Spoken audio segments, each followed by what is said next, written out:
I open this solemn meeting which has been convened to open the parliamentary year 2015-2016 as prescribed by our Constitution in Article 46, Sub 2. The parliamentary year begins on the second Tuesday of September with an address by or on behalf of the Governor of the policies of the government in a meeting convened to that end by the Parliament. Let us please stand for a moment of silence.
I welcome His Excellency the Governor and his entourage to this solemn meeting.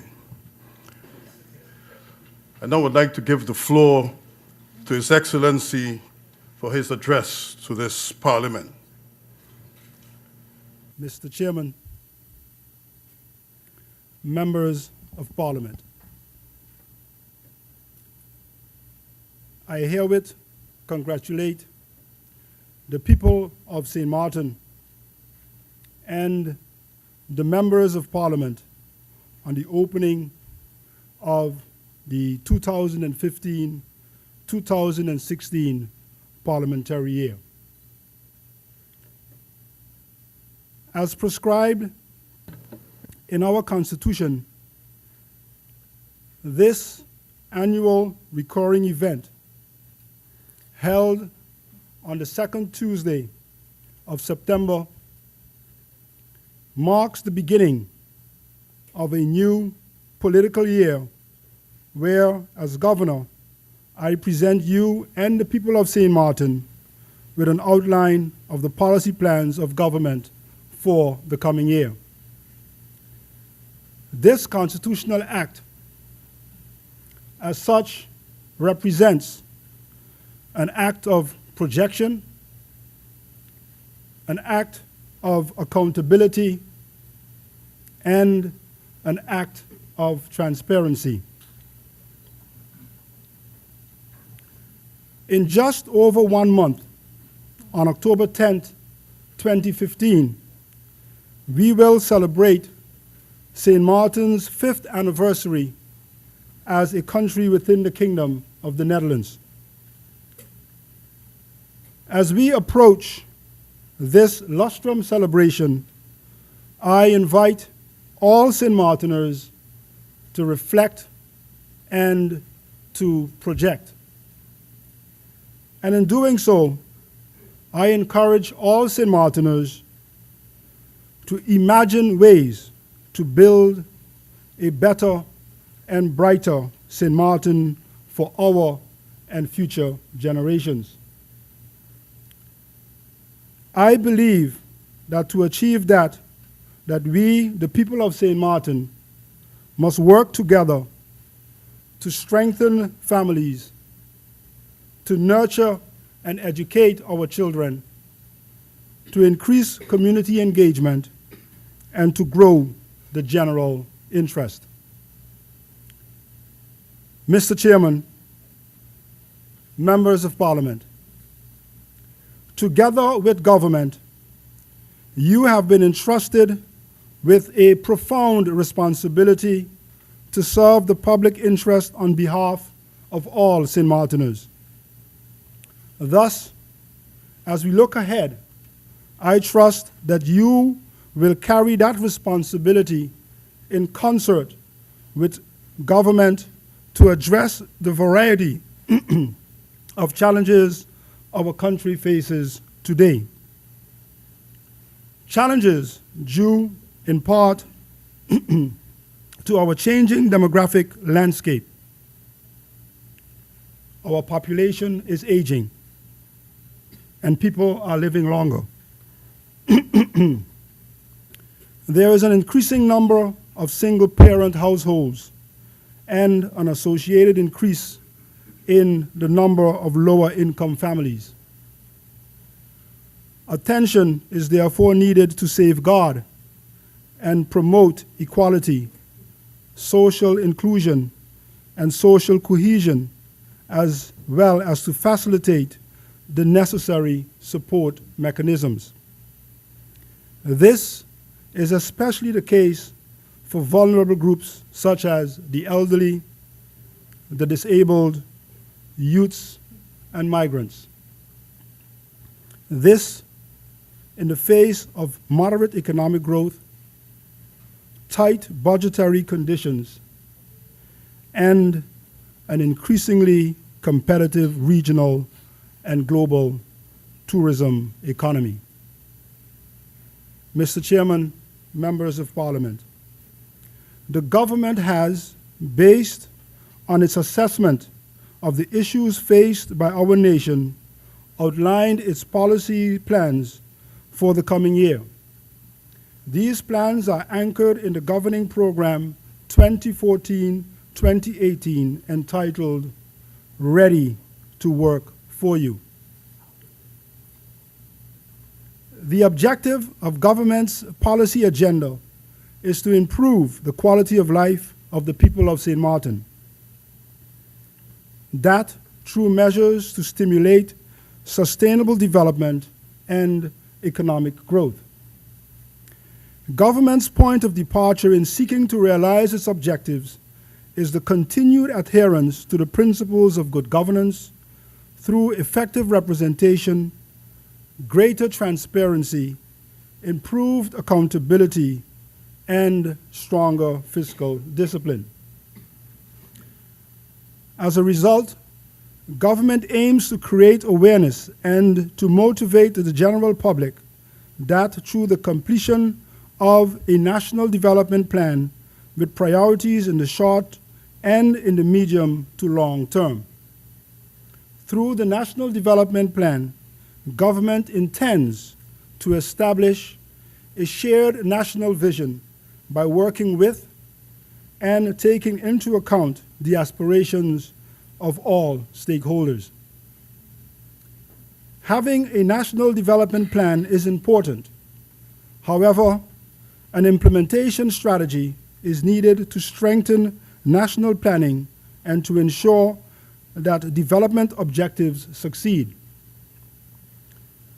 Essential components of government's implementation strategy are that its evidence-driven strategy for growth development projects are results-based, and that these projects take place in a sound governance system. Mr. Chairman, members of Parliament, central to the implementation of government's policy plans is the strengthening of the civil service to provide effective and efficient services for the people. Much has been done over the years, but improvement and redevelopment are concepts that are always on the move. Essential in that regard are, first, establishing standards, increased use of technology and data synchronization aimed at reducing redundancy and bureaucracy. Second, strengthening legal capacity through recruitment and a partnership with the Legislative Academy in the Netherlands to improve the legislative process. Third, the creation of incentives in support of the brain gain activities. And fourth, the further enhancement of the public service center formula based on the one-stop service provider concept. Government's efforts to strengthen its administrative capacity will, to be successful in meeting the needs of the people, go hand in hand with initiatives to strengthen national identity, national participation, and national capacity. In that context, government will take steps to implement a number of cultural programs. These include 1, development of a national cultural awareness campaign to teach citizens about the culture of Sint Maarten, along with support of existing efforts by local cultural organizations. 2, supporting of programs that create opportunity for talented young artists to contribute to the development of the creative industries. 3, investing in the national cultural infrastructure by building a center for the performing arts, a national library, a national art gallery, a national museum, and an archaeological center to develop, showcase, record, protect, and preserve Sint Maarten's cultural heritage. 4, the preservation of and support of our national monuments. And 5, the development, revision, and establishment of the requisite legislation to regulate these programs. Mr. Chairman, members of Parliament, integrity of government has been and continues to be at the forefront of the national debate. Addressing these issues is therefore essential. Government is committed to the implementation of the recommendations of the 4 integrity reports that were published recently.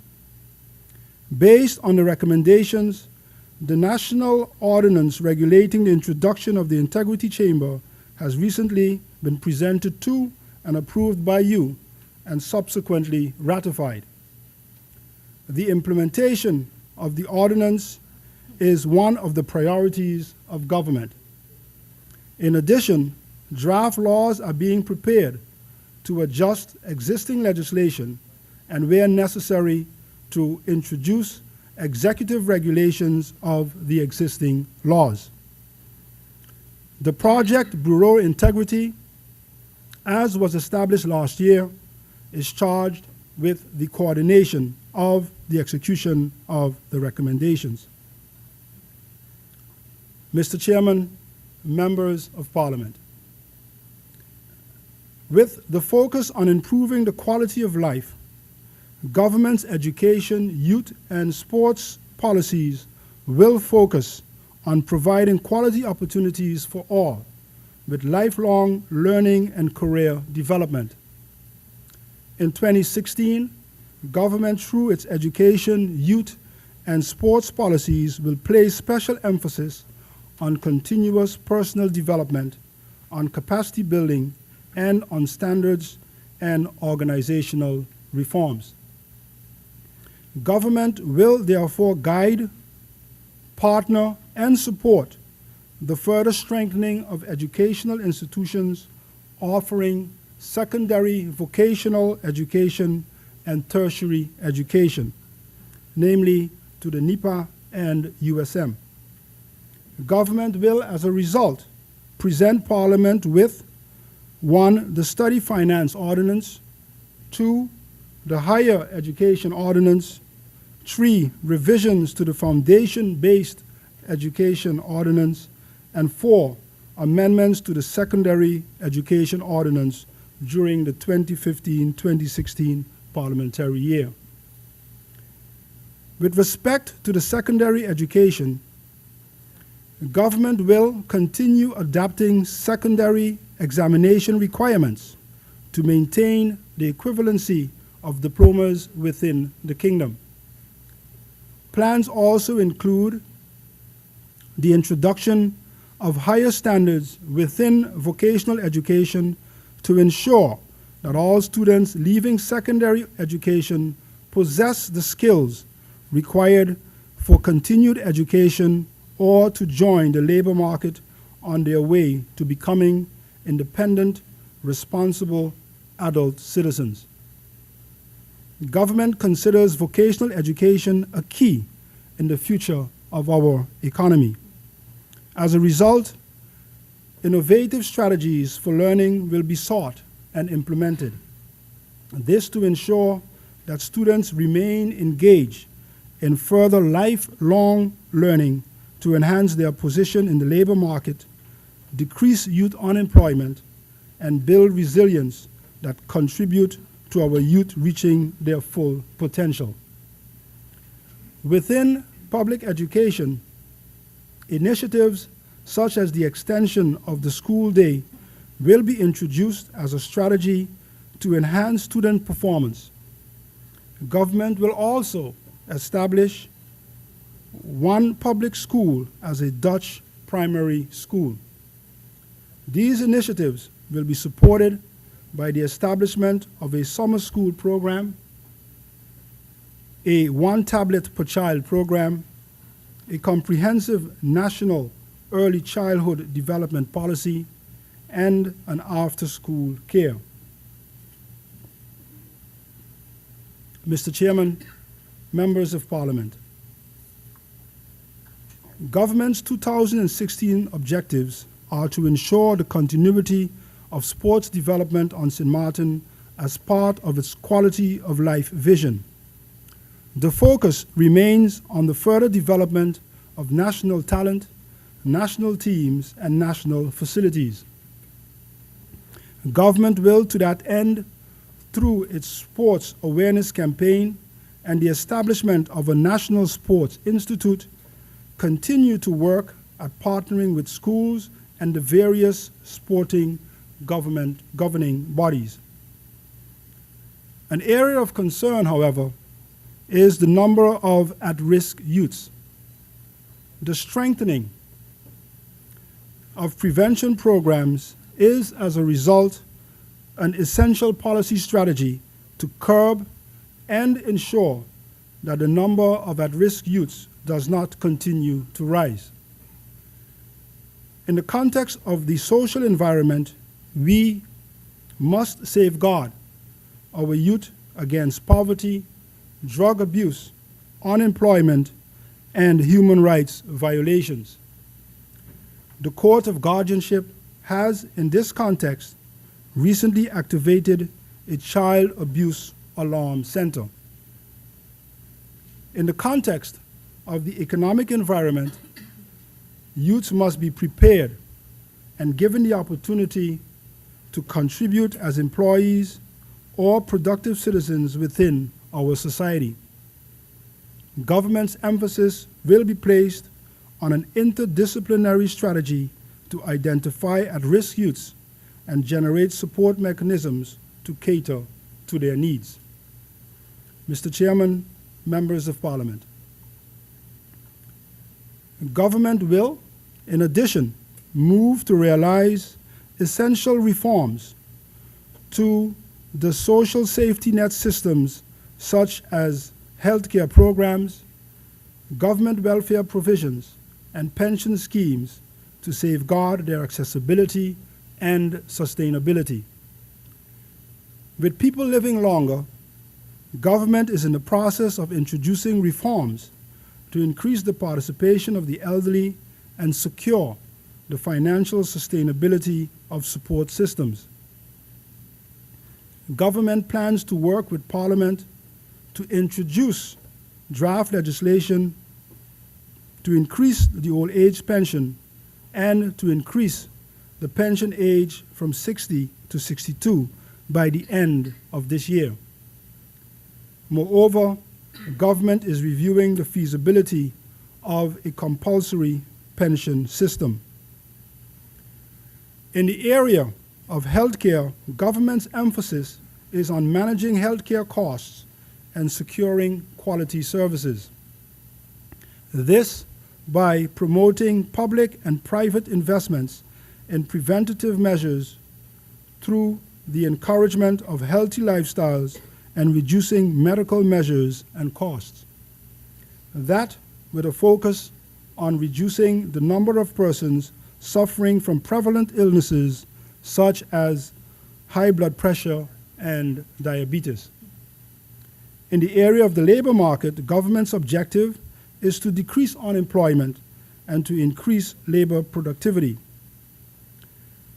To complement its education and training policies to prepare youths for the job market, government's labor policies focus is on providing frameworks that encourage employers to take more responsibility for risk prevention in the workplace, to promote good occupational safety and health conditions, and to foster improved industrial relations.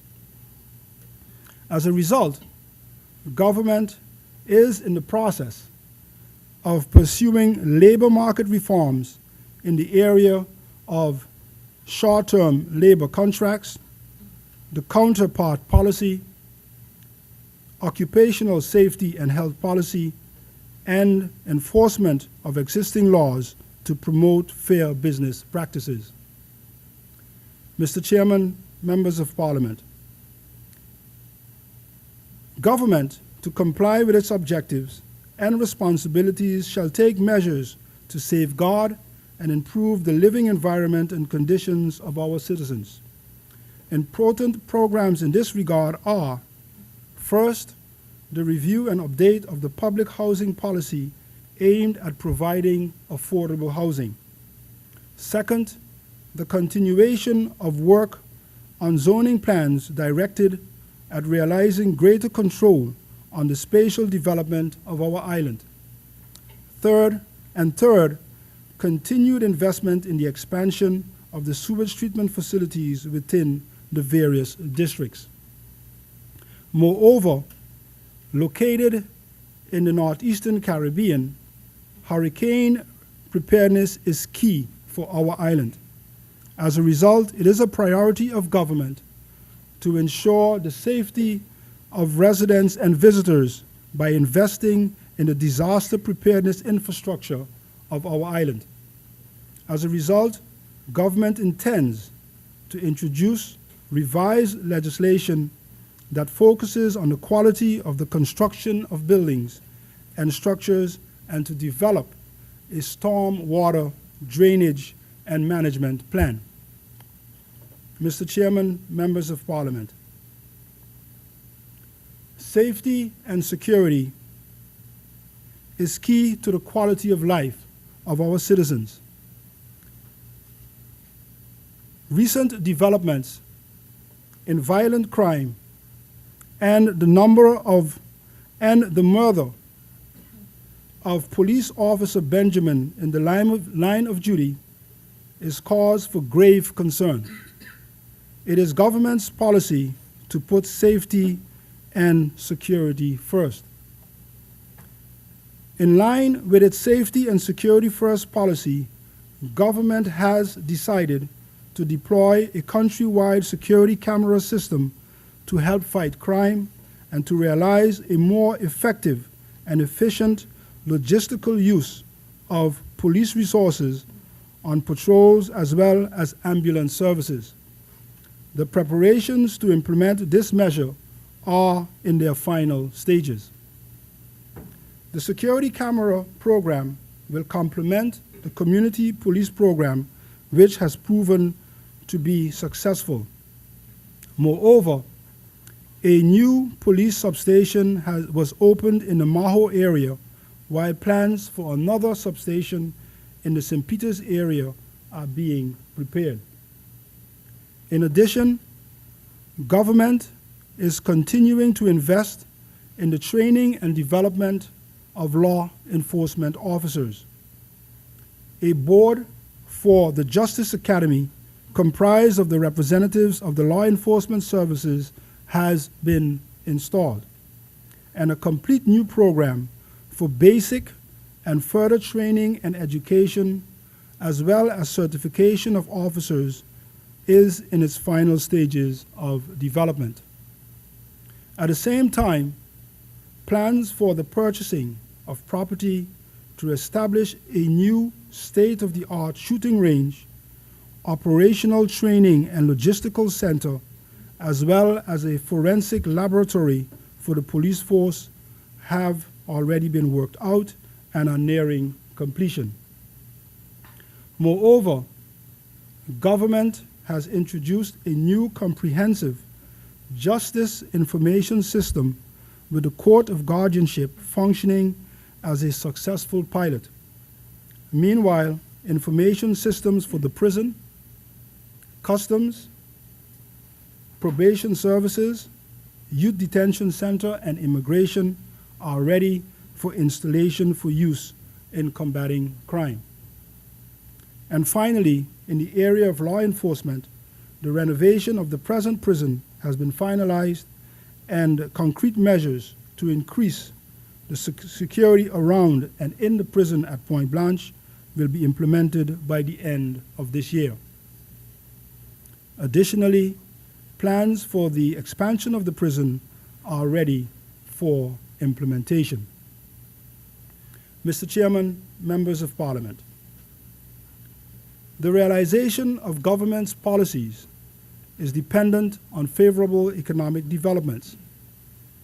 As a result, government's economic policy agenda will be geared at facilitating sustainable economic growth and development within its coordinated strategy for growth.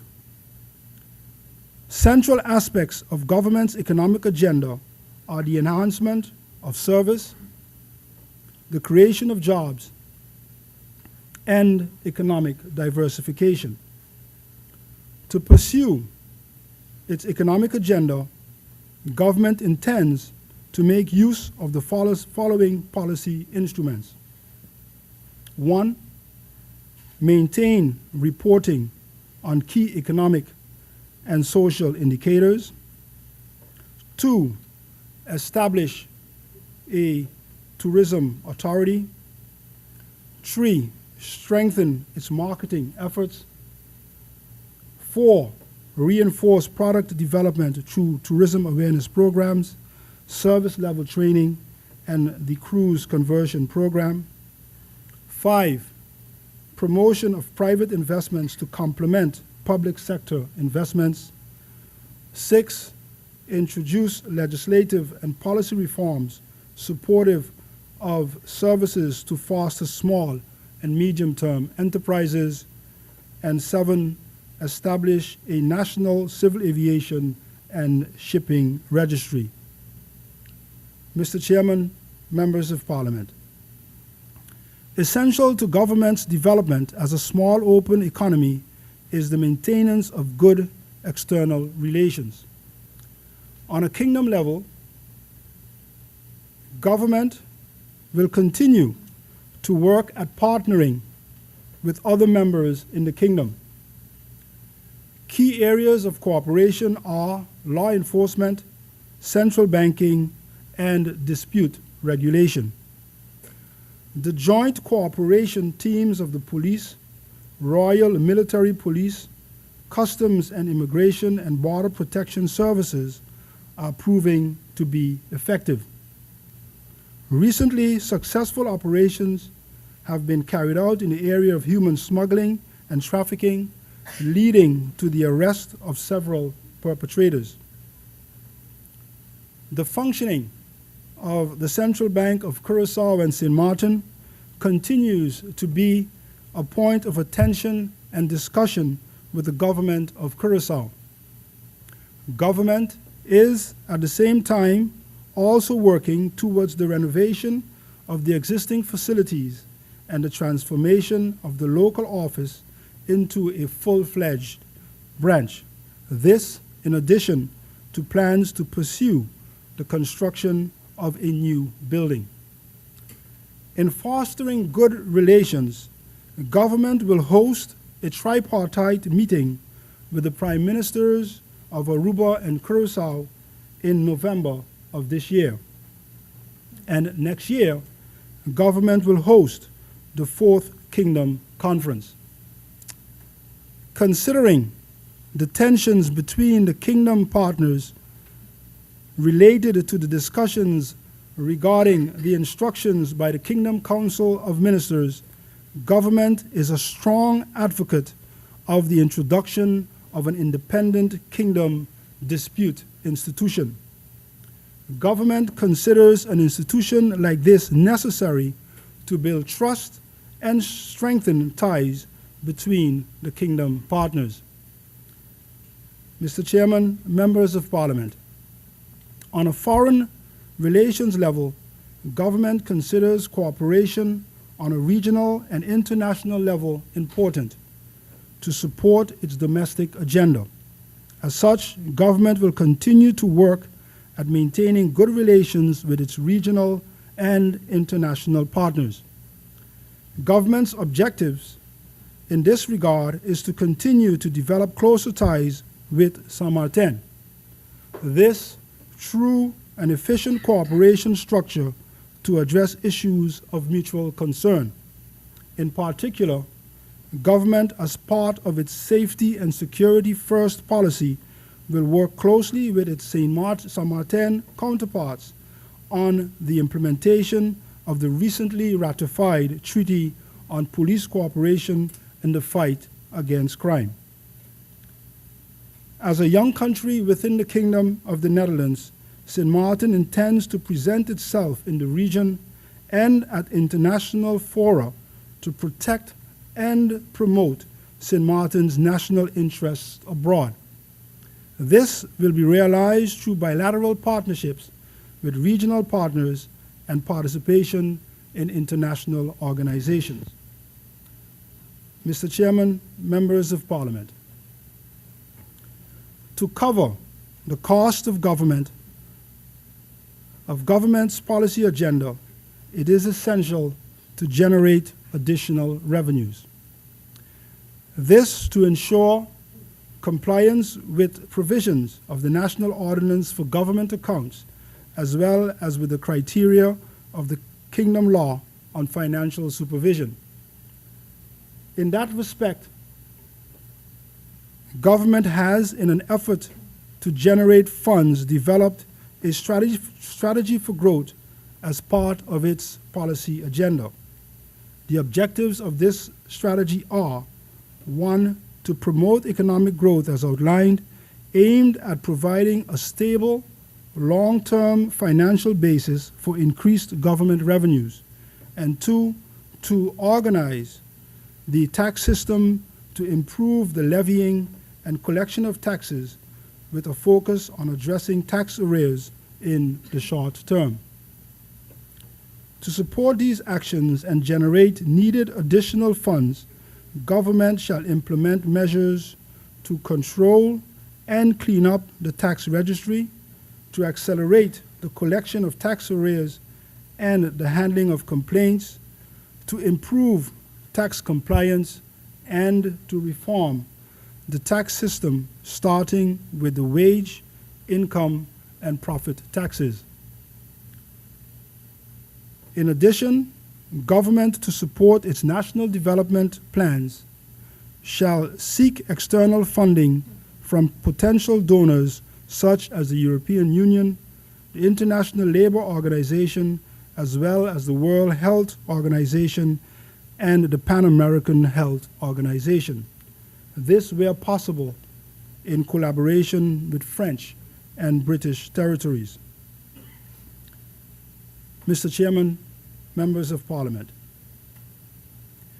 government, in keeping with its governing program, Ready to Work for You, is committed to delivering its policy agenda to improve the quality of life of the people of St. Maarten.